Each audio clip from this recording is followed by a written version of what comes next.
Long before she took office as a Houston City Council member, this hour's newsmaker has been working hard to ensure District A remains a great place to live, work, and play.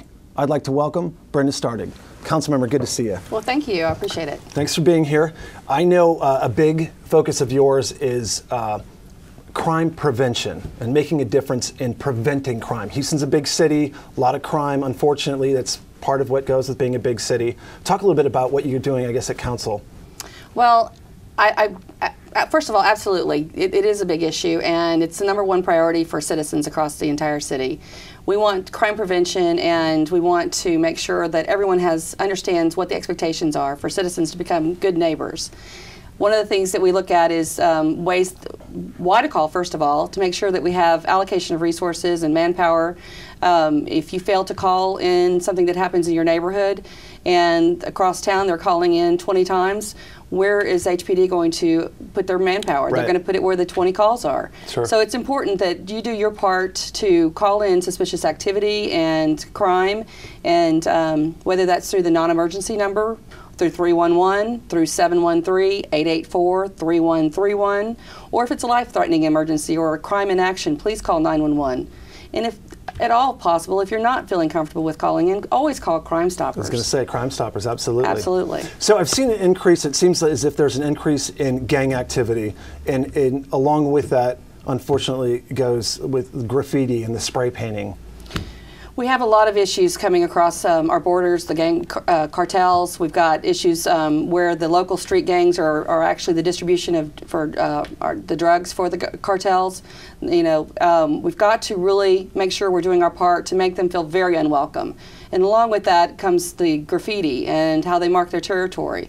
So some of the things we want to focus on is educating our citizens to call in when they see graffiti and to make sure that it's taken care of immediately, because that's where they feel comfortable and that's where they mark their territory and they say, hey, come on in, this is where we're at. Now, you've brought some examples, and there are differences in graffiti, and I guess you can talk a little bit about that. There is. There's the gang graffiti where you see the initials and different types of gangs, and they have their symbols, and then they X over their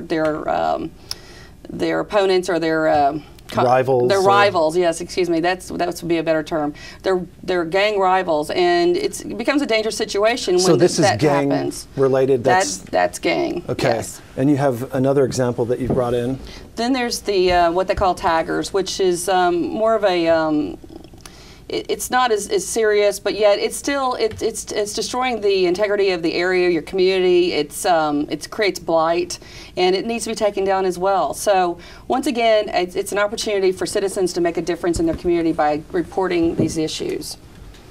And like you said, there are a number of ways to do that, whether it's the 311, the 911, and then Crime Stoppers is obviously a partner of ours that has seen a lot of success with that. Absolutely, but I think we look at the number of gangs that are coming into our city. We need to make sure that we know who they are.